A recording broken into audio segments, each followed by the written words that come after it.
상쾌한 아침 원주에서 출발합니다.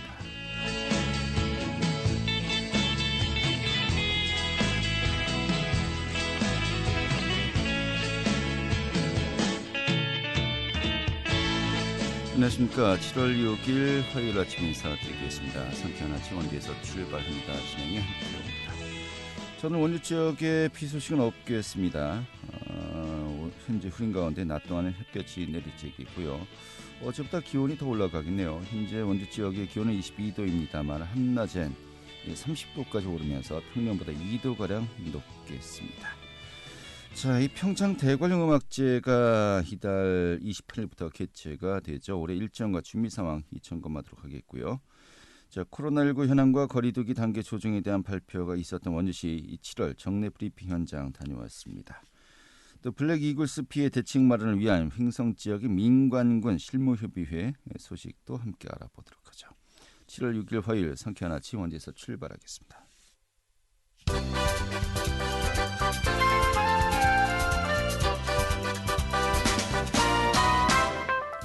오늘의 주요 뉴스입니다. 코로나19 백신 접종이 7월부터 다시 속도를 냅니다. 정부는 오늘부터 추가 예약 등으로 인해서 상반기에 접종하지 못한 고령층의 일자 접종이 재개된다고 밝혔습니다. 또 오늘부터 상반기 아스트라제네카 백신 1차 접종자 중 50세 미만에겐 화이자 백신으로 2차 접종을 하는 교차 접종도 시작됩니다. 강릉 제진감 동해 북부선 전 구간의 설계가 본격화됩니다. 국가철도공단은 어제 남북한 간의 상생 발전과 강원 지역의 균형 발전을 위해서 예비 타당성 조사 면제 사업으로 추진 중인 강릉 제진간 철도 건설 사업의 기본 및 실시 설계를 발주했다고 밝혔습니다. 영월군 의회가 강원 남부권의 통합 관광 홍보 역할을 하게 될 영월관광센터 조례안을 통과시켰습니다. 또 군의회는 센터 내 로컬 푸드 직매장과 상설 체험존의 민간 위탁 동의안 등 센터 운영에 대한 법적 근거도 함께 마련했습니다. 이에 따라서 군은 공개 모집을 통해서 기관을 선정한 뒤 내달 5일쯤에 공식 개관을 거쳐 운영에 들어갈 예정이라고 전했습니다. 오늘의 주요 뉴스였습니다. 네, 국내를 대표하는 클래식 음악 축제죠. 평창 대관령 음악제가 이달 28일부터 강원도 일원에서 개최됩니다. 올해 일정과 준비 상황 점검해 보도록 하죠. 이 평창 대관령 음악제의 박혜영 운영실장 연결하겠습니다. 실장님. 네, 안녕하세요. 네, 반갑습니다. 네, 반갑습니다. 이 평창 대관령 음악제가 벌써 18회를 맞았네요. 네. 예, 이게 원래 올림픽을 준비하면서 처음에 그 음악제가 이제 시작된 걸로 알고 있습니다만은 올림픽도 이제 벌써 몇 년 전에 지나갔고요. 네. 이제 대관령 음악제가 그냥 하나의 브랜드가 되고 있다 이렇게 좀 느껴지는데 실제로 어떻습니까? 준비하시면서? 네, 지금 18년의 역사를 맞으면서 음악제 자체적으로도 이제 브랜드 가치가 굉장히 높아졌다고 생각하고 있습니다. 네. 이런 가운데 정말 많은 또 거장들이 또 참여를 이제 하고 있는 것으로 알고 있는데 이게 사실 이 음악제의 무게는 정말 그 거장들이 얼마만큼 많이 참여하느냐 또 세계적 연주가들이 처음 섭외했을 때 선뜻 얼마만큼 응하느냐 하는 것도 피부로 느끼시는 거 아니겠습니까? 네, 그렇습니다. 실제로 준비하시면서 어떻습니까?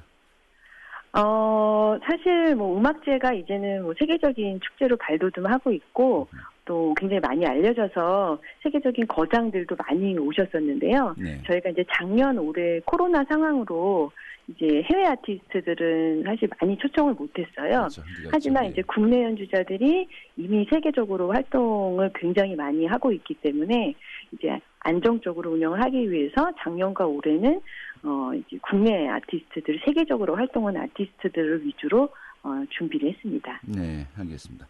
자, 근데 제가 올해 이 주제를 보니까요. 네. 주 테마는 산입니다. 산. 네. 강원도 하면 이제 산이 떠오르고 영어로 이제 마운틴인데 네. 이것을 이제 죽은 것과 또 산 것의 반대말 굉장히 좀 중의적으로 이번에 그 산을 활용하신 것 같아요. 네, 맞습니다. 올해 주제는 방금 말씀 주셨던 산이고 영어로는 alive를 저희가 이렇게 표기를 했는데요.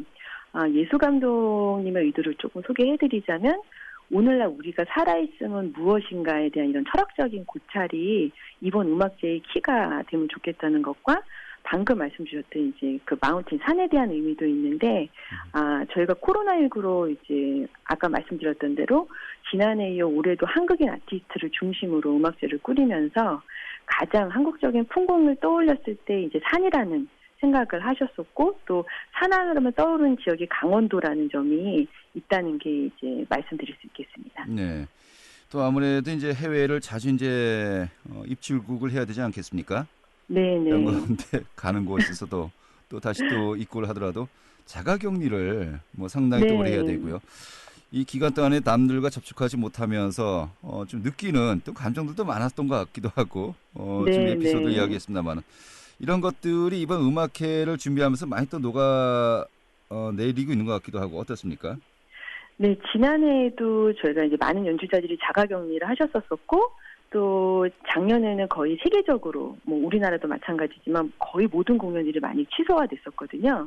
그 와중에 그래도 음악제는 굉장히 안전을 최우선으로 최소한의 규모로 했지만 매진을 시켰는데, 그 매진을 시켰던 이유가 또 현장에서의 분위기가 그 연주자들의 그 연주에 대한 그런 열망과 그 음악에 대한 그런 열망들이 굉장히 많이 녹아내셨었던 것 같고요. 올해도 또 그런 시너지가 날 거라고 기대를 하고 있고, 또 좋은 공연으로 관객들과 크게 호흡할 거로 생각됩니다. 네, 정말 그 코로나 블루라고 하죠. 많은 분들이 여러 가지 그 일상생활의 제약을 받으면서 많이 또 우울감을 호소하고 있다고도 하는데 이런 음악제가 하나의 또 힐링을 할 수 있는 그런 또 계기가 되었으면 좋겠습니다. 네, 맞습니다. 네. 자, 올해 음악제는 그럼 어떤 프로그램들로 이제 구성이 되었고요? 좀 전반적인 일정이 어떻게 이루어져 있습니까? 예, 저희 음악제는 지금 이달 28일에 개막해서 8월 7일까지 이제 개최될 예정이고, 오케스트라, 실내악, 독주 등의 편성으로 메인 콘서트 13회와 유니상 국제 콩쿠르 우승자 리사이틀의 스페셜 콘서트 2회, 그리고 강원도 전역을 찾아가는 음악회 7회가 예정이 되어 있고요. 그리고 음악제 기간 동안 주 개최진 알펜시아네에서 매일 마스터 클래스를 개최할 예정입니다. 네. 이 음악제 기간 한 일주일 정도 되는 건데. 예. 그런데 굉장히 연주 횟수는 많군요. 네네. 이게 그 일정이 촘촘하게 이렇게 또 일정을 잡은 겁니까? 저희가 코로나 이전에는 거의 지금 이런 규모로서 이제 음악제를 운영을 하고 있었고요. 올해는 이제 예년의 규모를 회복하지 못했었고, 또 메인 콘서트는 그래도 예년의 규모를 어느 정도는 조금 회복을 했습니다. 네, 알겠습니다. 좀 눈여겨볼 만한 무대들이 있다면 특히 어떤 것들이 있을까요? 대표적으로는 이제 평창 페스티벌 오케스트라의 공연들이 있고요. 그리고 8월 6일 금요일에 피아니스트 백건우 선생님과 바이올리니스트 클라라 주미강 선생님, 그리고 첼리스트 김두미 선생님이 펼치는 피아노 트리오 공연이 이제 주목이 되고 있고, 또 김설진 무용가와 소프라노 서혜리 씨, 그리고 피아니스트 손여름 예술감독님, 그리고 그 외 연주자들이 스트라빈스키의 페트루시카와 셈베르크의 달에 홀린 피에로로 이렇게 그려내는 작품이 있는데, 이게 8월 2일과 3일 양일간 공연이 되고 있고 매우 기대되고 주목할 만합니다. 알겠습니다. 특히 이제 가장 그 음악제의 성격을 드러내는 것이 이 개막과 또 폐막 공연 아니겠습니까? 네, 어떻게 맞습니다. 준비를 하고 있나요? 예, 개막과 폐막 공연은 모두 평창 페스티벌 오케스트라 공연이고요. 개막 공연은 국내 대표적인 지휘자이신 정치용 지휘자가 오케스트라를 이끌고, 바이올리니스트 클라라 주미강 씨가 협연자로 브람스 바이올린 콘체르토를 연주할 예정이고요. 폐막은 지금 떠오르는 그 세계적인 지휘자인데, 홍콩 필하모닉의 새로운 상주 지휘자인 리오코 쿠만이 역시 평창 페스티벌 오케스트라를 이끌고, 클라리네티스트 조인혁 씨가 협연자로 모차르트 클라리넷 콘체르토를 함께 연주할 예정입니다. 네, 이 페스티벌 오케스트라의 역할이 굉장히 큰 것 같은데요. 지금 말씀을 들어보니까. 네, 그렇습니다. 또 이 오케스트라가 이제 상설 오케스트라가 아니고, 전국의 젊은 연주자들이 일시적으로 모여서 이렇게 활동하는 겁니까? 예, 이 페스티벌 오케스트라는 저희가 2018년도에 좀 개편을 했는데요. 그 전에 있었던 음악제의 그 페스티벌 오케스트라 성격보다 조금 더 확대해서 전국뿐만 아니라 전 세계의 오케스트라에서 활동을 하고 있는 그 한국 연주자들을 모아서 저희가 조직을 했고요. 네. 이미 이제 최근 10년에 예전에는 솔리스트로서의 두각을 나타내는 한국 아티스트들이 많았다면 지금은 세계 유수의 오케스트라에 한국 연주자들이 다 포진되어 있습니다. 네. 그래서 이 분들을 모셔서 저희가 음악제 페스티벌 오케스트라를 구성해서 아주 훌륭한 연주를 지금 선보이고 계십니다. 한마디로 한국 음악계 또 미래들이 모여 있다 이렇게 봐도 되겠군요. 네, 맞습니다. 네. 알겠습니다. 근데 뭐 워낙 그 실력 있는 그 연주자들이 모이니까 뭐 연습 기간이 이렇게 길지가 않음에도 불구하고 아주 또 만족스러운 또 그런 그 결과물이 나온다 들었습니다만 실제로 그런 거 같습니까? 맞습니다. 예, 저희가 사실 모두 바쁘신 분들이셔서 그 연주 일정을 이제 페스티벌 시작 전에 한 2번, 3번 정도밖에 할 수가 없는데 그래도 그 호흡이나 이런 함께 합주하는 그런 결과물이 굉장히 좋았고 네. 또 2018년, 19년 이게 한 해가 갈수록 굉장히 많이 향상되어서 매번 저희도 놀라고 있습니다. 알겠습니다. 음악제 개막까지 이제 한 3주 정도 남았는데 네네. 현재 뭐 준비는 다 이제 마무리가 되고 있습니까? 네, 그렇습니다. 지금 저희가 이제 곧 입국 시작하는 연주자들의 일정 관리 등에 이제 집중을 하고 있고요. 네. 또 이제 해마다 음악제 메인 행사들이 열리는 주 공연장인 알펜시아 콘서트홀과 뮤직 텐트가 굉장히 대표적인 곳이긴 하지만 상시로 운영되는 곳이 아니다 보니까 음악제 기간 동안에 관람을 하시는 모든 관람객분들과 무대에서 연주하시는 연주자분들에게 불편이 없도록 이에 필요한 부분들을 지금 빠짐없이 준비하는 데 최선을 다하고 있고요. 네. 또 막바지 홍보에도 주력하고 있습니다. 예전에 농촌에서 이런 말이 있죠. 농번기 때는 고양이 손도 빌린다고요. 네. 지금이 바로 그때인 것 같습니다. 음악제 준비하시는 네, 분들은. 굉장히 바쁘신 시간에 또 오늘 또 인터뷰 함께 하셔서 저도 반갑고요. 자, 그런데 코로나19로 또 음악제를 준비하는 데 있어서 정말 또 그 어려움이 더 배가 되는 거 아니겠습니까? 네. 좀 작년도 그렇고요. 올해 좀 어떤 고민들을 하고 계십니까? 뭐 일단은 안전이 제일 최우선으로 진행해야 되는 거기 때문에 무사히 마칠 수 있게 이제 만전을 기하고 있고요. 예, 뭐 작년에도 사실 정말 어려운 상황이었는데도 메인 콘서트 전회가 매진이 됐고 네. 성황리에 안전하게 잘 치렀기 때문에 올해도 저희가 이렇게 철저하게 준비를 한다면 무사히 잘 성공적으로 마칠 수 있을 거라고 생각합니다. 좌석은 좀 거리두기가 이루어지는 겁니까? 네, 그렇습니다. 올해까지는 저희가 이제 한 칸 거리두기를 유지하고 있습니다. 예. 자, 내년부터는 정말 이런 거리두기 없이 전석이 매진되어서요. 정말 그 안심하고 마음 놓고 좀 관람할 수 있는 또 시기가 빨리 되길 기대하면서 오늘 이렇게 정리하겠습니다. 고맙습니다. 네, 고맙습니다. 네. 평창 대관령음악제 박혜영 운영실장이었습니다.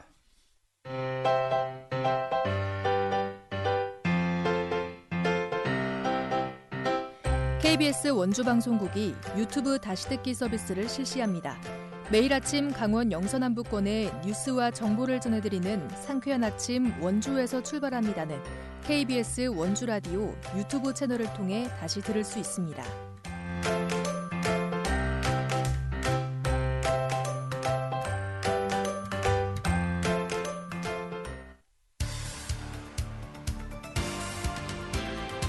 알찬 정보, 생생한 현장의 소식을 전해드립니다. 리포터 현장. 네, 요즘은 코로나19 상황이 좀 지역별로 좀 많은 또 변화가 또 차이가 있는 것 같습니다만 또 원주시 같은 경우도 이 코로나19 또 바이러스 확산 방지 대책 이 또 정례 브리핑이 있었습니다. 그 현장 다녀왔는데요. 좀 전반적인 상황 짚어보도록 하겠습니다. 김한 리포터 자리했습니다. 어서 오시죠. 네, 안녕하세요. 네. 요즘엔 그 변이 바이러스, 특히 이제 델타 변이 바이러스 확산세가 또 심상치 않다고 하는데 전반적으로 어떻습니까? 네, 중대부는 7월 4일 0시를 기준으로 했을 때 전국 코로나 신규 확진자의 수는 711명으로 누적 확진자 수 16만 795명이라고 밝혔습니다. 지난 7월 1일 신규 확진자 수가 825명이었던 것을 생각하면 줄어들고 있는 것이라고 볼 수도 있겠지만요. 보통 주말이나 휴일에는 검사 건수가 대폭 줄어들기 때문에 확진자 수가 일시적으로나마 확 줄어드는 경향을 보이는데 이번에 30명 정도만 줄어든 것이 굉장히 이례적인 수치입니다. 일주일 전과 비교했을 때 600명 초중반을 웃돌던 확진자의 수가 주말을 지낸 27일 501명으로 확 줄어든 것과 비교해보면 전혀 줄어들지 않았다고도 볼 수 있겠는데요. 이런 확산세의 원인은 델타 변이 바이러스입니다. 수치적으로 봤을 때 현재 코로나 확진자 100명 중에 7명 정도가 델타형 변이 바이러스 감염자라고 하는데요. 중앙사고수습본부에 따르면 델타 바이러스는 다른 변이 바이러스보다 전파력이 2배 가까이 높다고 하고요. 변이 바이러스 비중은 4월 달에 7.3%에서 6월 달에는 18%까지 늘어났다고 합니다. 현재 변이 바이러스에 대한 분석률이 15% 정도인 것을 감안하면 델타 변이 바이러스는 우리가 생각하는 것보다 우리의 삶 깊숙한 곳에 들어와 있다고 볼 수도 있겠습니다. 원주시는 아직 변이 바이러스에 대한 뚜렷한 소식은 없지만요. 확진자가 타 지역의 확진자와의 접촉으로 인해서 이루어지는 경우가 많기 때문에 주의가 필요할 것 같습니다. 원주시의 코로나 상황 원창묵 시장의 목소리로 듣겠습니다. 지난달 원주시의 코로나19 확진자 수는 총 65명으로 지난 3월 수준으로 신규 확진자 수가 감소하며 최근에는 안정세를 유지하고 있습니다. 지난달에는 직장 및 일상생활 속 산발적 감염이 대부분이었고 북클럽 관련 확진자 13명 외에 특이한 만한 집단 감염 사례는 없었습니다. 최근에는 타 지역 확진자 접촉으로 인한 확진자만 발생하며 지역 내 방역관리망이 안정적으로 관리되고 있습니다. 사회적 거리두기 체계 개편으로 오늘부터 원주시는 1단계가 적용되지만 전국적으로 변이 바이러스가 확산되고 있고 춘천 등 인근 지역에서 확진자 수가 다수 발생하고 있으며 최근 타 지역 확진자의 원주 방문 사실이 역학조사를 통해 지속적으로 보고되고 있습니다. 감염 확산의 우려가 여전한 상황에서 내린 부득이한 조치인 만큼 시민 여러분의 양해를 바랍니다. 네, 최근에는 그 문자 안내 서비스가 이제 도를 이제 지역으로 해서 이제 속속 알려주고 있습니다만은 다른 지역에 비해서 원주는 그래도 최근에 좀 소강 상태를 보이고 있는 것 같기도 하고요. 이제 1단계 거리두기가 유지되고 있긴 합니다만은 끝까지 또 안심할 수 없는 그런 또 상황이 아닌가 싶기도 하고요. 이런 가운데 이 백신 접종률 또 최종적으로 올 가을에 집단 면역 형성이 또 중요한 또 관건 아니겠습니까? 현재 백신 접종률은 어떻습니까? 네, 60세에서 74세의 경우 지난달까지 아스트라제네카 백신을 접종하는 것으로 사전 예약까지 마쳤었는데요. 백신 수급이 일시적으로 차질을 빚으면서 접종 일정이 미뤄졌습니다. 당장 5일부터 초과 예약 등으로 인해 상반기에 접종하지 못한 고령층의 1차 접종이 재개되면서 우리 국민 가운데 백신을 한 차례 이상 맞은 사람의 비율이 7월 접종이 속도를 내면서 조만간 30%를 넘어설 것으로 예상됩니다. 30세 미만 사회 필수 인력 등은 희귀 혈전증 발생 우려로 아스트라제네카 백신 접종 대상자에서 제외된 뒤에 파이저 백신을 맞은 것으로 계획이 변경되었었는데요. 지난달 이뤄진 사전 예약이 조기에 마감되면서 약 11만 명이 접종하지 못했었습니다. 이들은 오는 17일까지 예방접종센터에서 화이자 백신을 맞은 뒤 3주 후에 2차 접종을 마친다고 합니다. 또 어르신들의 백신 접종률은 점점 또 늘어나고 있는데요. 99.5%의 예약 접종률을 보이고 있습니다. 예약자 중에서 이렇게 맞고 있다는 거죠? 네, 맞습니다. 네, 현재 원주시의 백신 접종률을 보면 1차 접종자가 전체 시민 인구의 30%를 넘어섰고요. 2차 접종자는 10%에 육박했습니다. 원주시는 앞으로 접종의 속도를 내기 위해서 인력 투입과 시설 규모를 확대한다고 하는데요. 원창묵 시장의 목소리로 이어 듣겠습니다. 백신은 원주 시민의 30.5%인 10만 6,690명이 1차 접종을 받았고 2차 접종까지 완료한 인원은 34,649명으로 전체 시민의 9.9%입니다.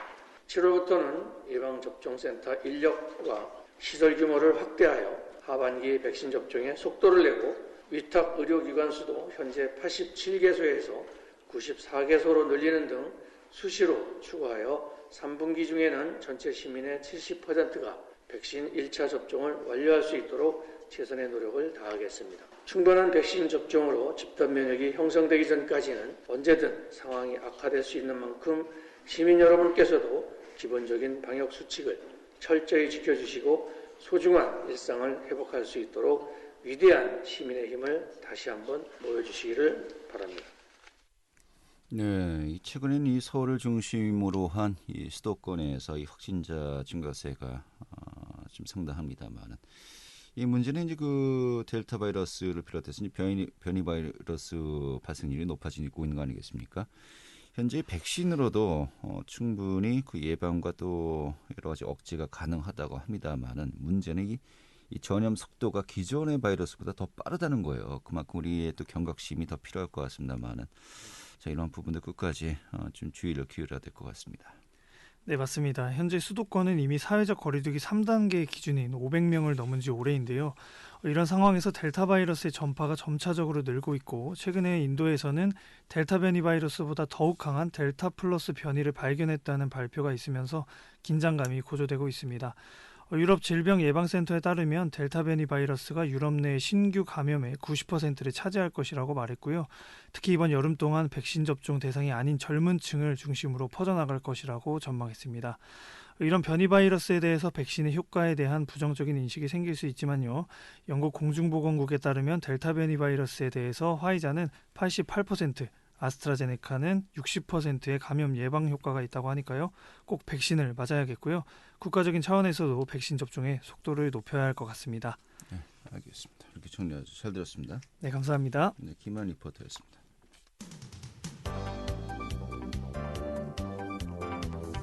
생생한 현장, 유익한 생활 정보를 전해드리겠습니다.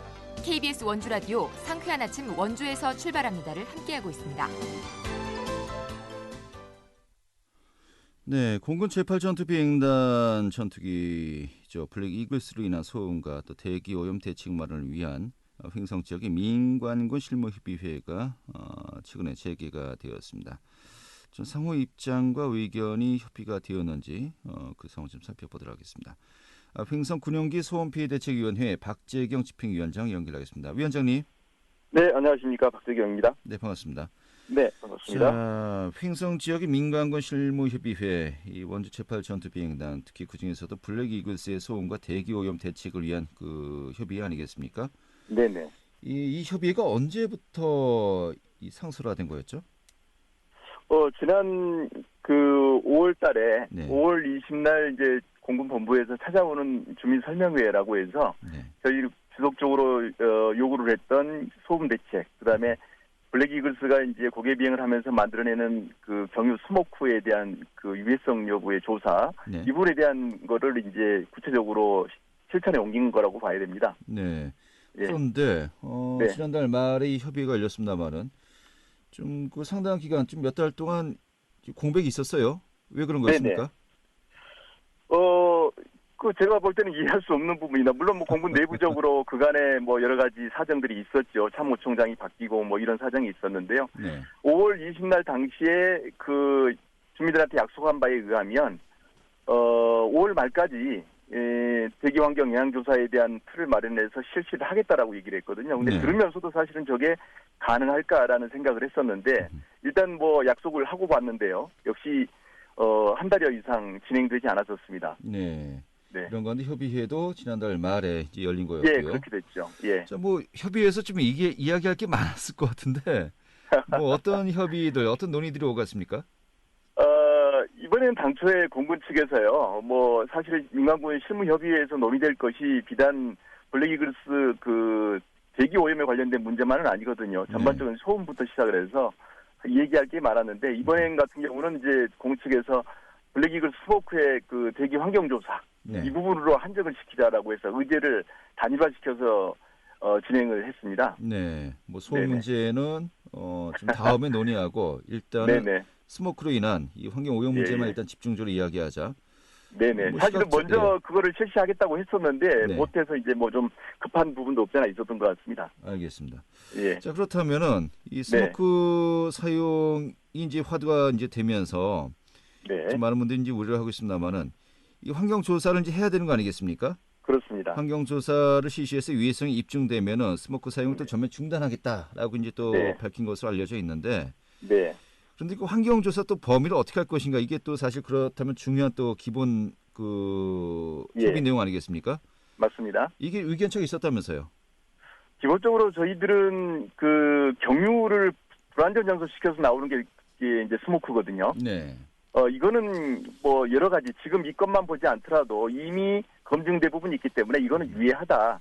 발생 원 자체에서 볼 때 유해하다라고 저희들은 보는 거고요. 그래서 유해성 여부를 뭐 비싼 용역, 그다음에 시간 들여서 할 게 아니라 이미 유해성은 검증이 됐으니 얼마만큼 그간의 피해를 입혀왔느냐, 대기나 토양이나 그다음에 인체 또는 동물에 얼마만큼 영향을 미쳐왔느냐, 그 피해에 대한 부분으로 저희들은 집중하고 있는 부분이고요. 공군본부는 그게 이제 공중에 뿌려져서 공중에 대기하고 희석이 됐을 때 그래도 유해한 거냐 아닌 거냐, 이거를 갖고 지금 생각을 하고 있는 것 같아요. 그래서 기본적으로 바라보는 입장이 좀 다릅니다. 네, 너무 다른데요? 네네. 그 위해성 판단 기준을 놓고도 의견차를 좁히지 못하고 있는 거로군요. 그렇습니다. 예. 자, 그렇다면은 이번 협의회에서 뭐 바라보는 시각조차 너무 다른데 어떤 합의점은 나온 겁니까? 합의점이랄 건 없고요. 제가 볼 때는 이거 합의점 좁히기가 쉽지가 않은데 일단 기본적으로 전문가 집단의 얘기를 한번 들어보자라고 하는 데에는 양자간 의견의 일치를 봤습니다. 그래서 저희들은 충분히 뭐 전문가 집단을 통해서 이거는 입증을 할 수 있겠다고 생각하고 있는 거고요. 고문 측도 그 부분에 대해서는 받아들여서 1차적으로 그럼 전문가 집단의 자문을 구한 다음에 그 의견을 들어서 다음 그 신문소위원회 때 논의를 다시 해보자라고 얘기를 했습니다. 그런데 기본적으로 바라보는 시각 자체에 대한 부분을 좁히지 않는 한 의견을 좁히기는 쉽지 않을 것 같아요. 자, 그래서 뭐 객관적인 입장을 또 기대하는 것이 전문가들의 의견 아니겠습니까? 조사고요. 이 전문가들의 조사라든지 또 의견 조율은 좀 어떻게 일정이 잡혀져 있는 겁니까? 각자 일단 선임할 수 있는 전문가들을 대상으로 해서 자문을 구하는 거고요. 이게 뭐 양자가 같이 만나서 진행하는 건 아닙니다. 그래서 일단 전문가 집단의 의견을 조율한 다음에 정리된 안을 갖고 다음 실무위원회에서 만나서 얘기를 나눠볼 생각입니다. 네, 알겠습니다. 그 과정이 또 앞으로 또 이제 상당히 또 많은 또 논의를 오가고 해야 되겠군요. 알겠습니다. 우리가 이제 이 생각을 좀 해봤으면 좋겠어요. 자동차나 아니면 공장에 배출되는 매연 같은 경우가 공중에 희석된 이후의 유해성을 따지는 게 아니라 배출을 원해서 유해한지 아닌지, 기준치를 초과했는지 아닌지를 따져보는 것이 현재 기준이기 때문에 그 상식선에서 이루어지면 될 것 같다는 생각을 합니다. 알겠습니다. 다음에 또 이제 변동사항 있으면 다시 한번 또 저희가 상황 파악하도록 하죠. 오늘 이렇게 정리하겠습니다. 고맙습니다. 네, 고맙습니다. 횡성 군영기 소음피 대책위원회 박재경 집행위원장이었습니다.